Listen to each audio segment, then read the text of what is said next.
ప్రపంచానికి అగ్రరాజ్యంగా ఉన్నటువంటి అమెరికా దాదాపు 100 సంవత్సరాలు ఆ పదవినైతే కొనసాగించింది.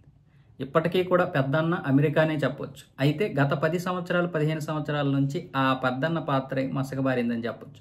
ముఖ్యంగా చైనా, భారతదేశం, రష్యా లాంటి దేశాలు సొంతంగా ఎదుగుతూ ఉండడం, వీళ్ళు కూడా మరోవైపు వాళ్ళ సొంత వ్యాపారాలు చేసుకోవడం, ఉత్పత్తులు పెంచడం, ఎగుమతులు పెంచడం, అలాగే జపాన్ లాంటి దేశాలు అభివృద్ధి చెందడం, మరికొన్ని దేశాలు అభివృద్ధి చెందడం, అమెరికా మాట పెద్దగా ఎవరు పట్టించుకోకపోవడం వల్ల ఆ పెద్దన్న పాత్రకైతే ఒక విధంగా మచ్చొచ్చిందని చెప్పొచ్చు. ఇప్పుడు దానికి మళ్ళీ ఫుల్ఫిల్ చేయడానికి ఇప్పుడు ట్రంప్ అయితే పూనుకున్నట్లు తెలుస్తుంది.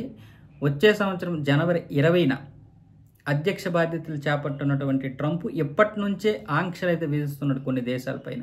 ఇప్పటికే పక్కనే ఉన్నటువంటి కెనడా, మెక్సికో దేశాలకైతే టారిఫ్లు విధిస్తామని చెప్పాడు దిగుమతుల పైన. అలాగే భారతదేశానికి కూడా 100% టారిఫ్లు విధిస్తామని చెప్పాడు. చైనాకు కూడా ఇప్పటికే అల్టిమేటం జారీ చేశాడు. భారతదేశం కూడా ఇందు నుంచి మినహాయింపు ఉండదని చెప్తున్నాడు. అలాగే ఇప్పుడు యూరోపియన్ యూనియన్ కూడా చేర్చాడు. యూరోపియన్ యూనియన్ కూడా టారిఫ్లు విధిస్తామని చెప్పడం జరిగింది. అంతేకాకుండా గ్యాస్ ఇంధనం కూడా మా దగ్గరే కొనాలని చెప్తున్నాడు.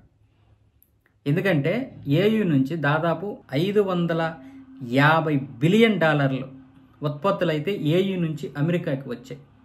మరి అమెరికా నుంచి ఏయూకి ఎంత వెళ్ళాయంటే $350 బిలియన్ మాత్రమే వెళ్ళాయి.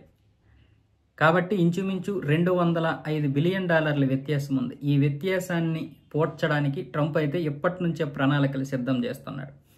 ఒక విధంగా చెప్పాలంటే అమెరికా తనను తాను కాపాడుకోవడానికి, లేకపోతే తన జీడిపిని పెంచుకోవడానికి ఎంతకైనా వెళ్తుంది, ఏ ఆంక్షన్లైనా పెడుతుంది. అమెరికా చేస్తే ఏది తప్పు కాదు. ఒక విధంగా చెప్పాలంటే అమెరికా ఏ విషయంలోనైనా ఎలాంటి నిర్ణయాలైనా తీసుకోవచ్చు. ఇతర దేశాలు తీసుకుంటేనే కొంచెం కన్నెర్ర చేస్తూ ఉంటుంది, అదేదో తప్పు చేసినట్లుగా.